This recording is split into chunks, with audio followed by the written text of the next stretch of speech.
Salut à toutes et à tous, amis pêcheurs et passionnés de la nature.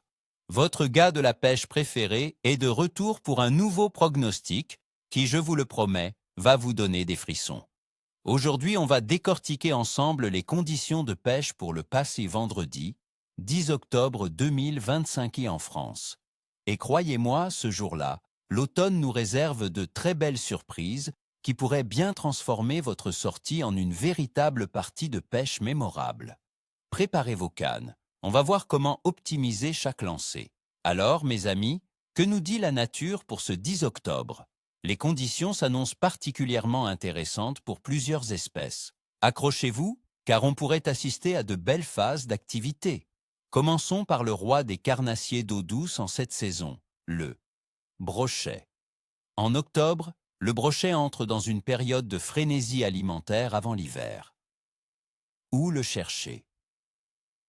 Avec le refroidissement progressif de l'eau, les gros brochets commencent à quitter les zones les plus profondes pour se rapprocher des bordures, là où ils trouvent encore des herbiers denses et des structures immergées, comme des arbres tombés ou des souches. Ces zones sont de véritables garde-manger où ils attendent leur proie. Concentrez-vous sur les zones moins profondes, entre 1 et 3 mètres, et n'hésitez pas à explorer les entrées de baies ou les zones de courant plus lents. Sur quoi le pêcher? Pour le brochet, sortez l'artillerie lourde. Les gros leurres souples de 15 à 20 cm montés en texan ou sur tête plombée, les spinnerbaits de grande taille et les jerkbaits à forte nage seront vos meilleurs alliés. Pensez aux couleurs naturelles par temps clair et aux couleurs plus vives, Fire Tiger, chartreuse, si le ciel se couvre. N'oubliez pas une canne puissante et une tresse solide pour maîtriser ces géants. Ensuite, parlons de la perche, un autre carnassier très combatif. Où la chercher? Les perches se regroupent en bancs à l'automne. Cherchez-les près des structures, pontons, pieux, épaves, mais aussi sur les cassures de profondeur ou les fonds rocailleux.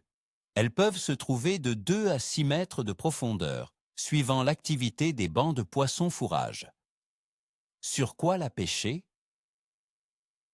Les petits leurres souples de 5 à 10 cm sur tête plombée légère, les petits spinners et les cuillères ondulantes sont excellents.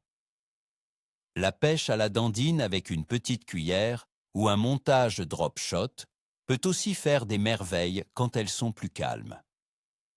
Les couleurs naturelles comme le vert ou le marron sont souvent efficaces, mais un coloris blanc ou argenté peut déclencher l'attaque sur des perches très actives. Pour nos amis pêcheurs en mer, sur les côtes atlantiques notamment, le bar est la star d'octobre. Où le chercher? Les bars sont très présents le long des côtes rocheuses, dans les courants et aux abords des estuaires. Cherchez les zones où les vagues brassent l'eau, apportant oxygène et nourriture.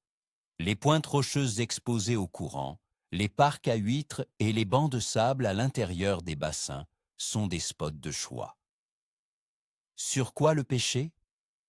Les leurres souples de 10 à 15 cm, imitant des lançons ou des anguillons, sont redoutables. Les poppers et stickbaits en surface peuvent provoquer des attaques spectaculaires, surtout en début de journée ou par temps calme. Par mer agitée, les poissons nageurs à bavette ou les jigs légers seront plus adaptés.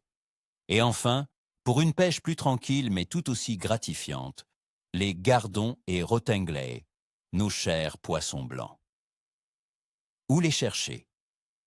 En automne, ils commencent à se regrouper dans les zones plus profondes et calmes des rivières, canaux et lacs.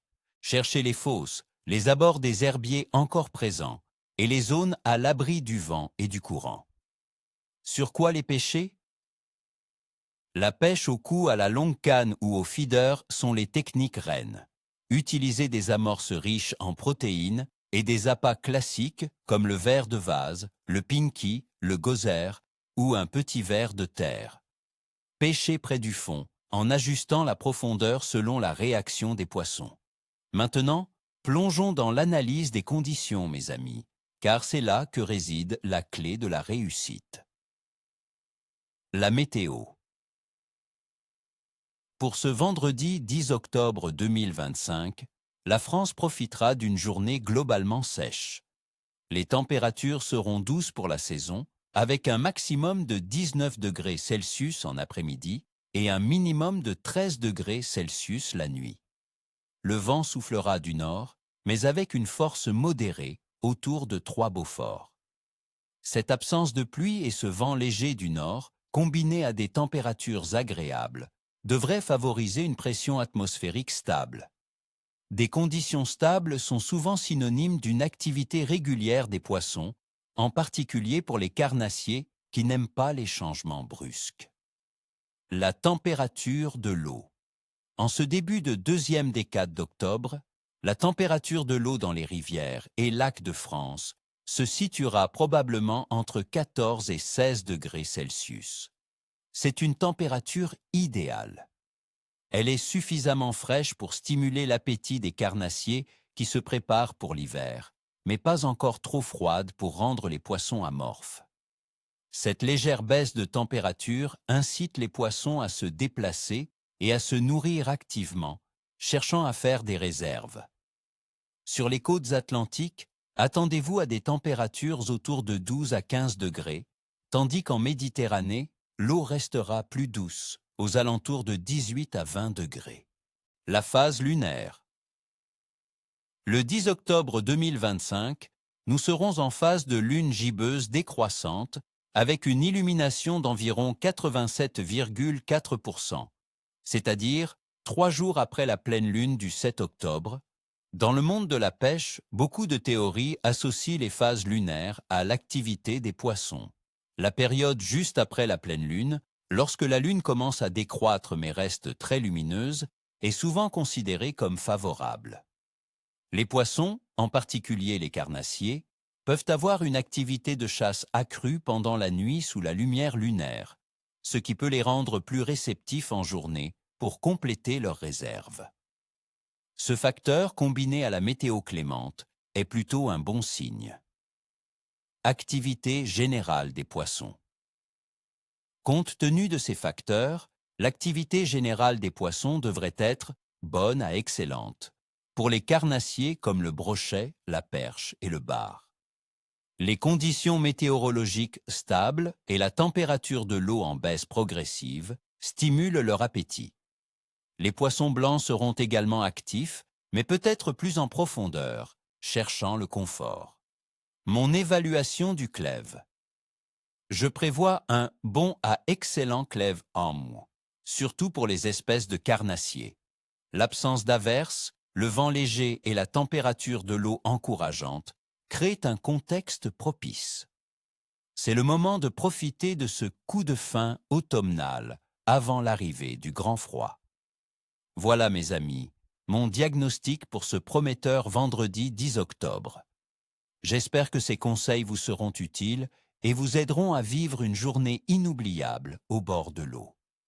N'oubliez pas, la pêche, c'est avant tout un moment de partage et de respect de la nature. Relâchez vos prises si vous le pouvez et laissez les lieux plus propres que vous ne les avez trouvés. Je vous souhaite à toutes et à tous un immense ni queue ni écaille. Si ce prognostic vous a plu, n'hésitez pas à laisser un gros pouce bleu, à vous abonner à la chaîne pour ne rater aucune de mes futures vidéos et surtout, partagez-moi vos observations. Sur quoi avez-vous pêché récemment? Quels sont vos plans pour cette fin de semaine? J'adore lire vos commentaires.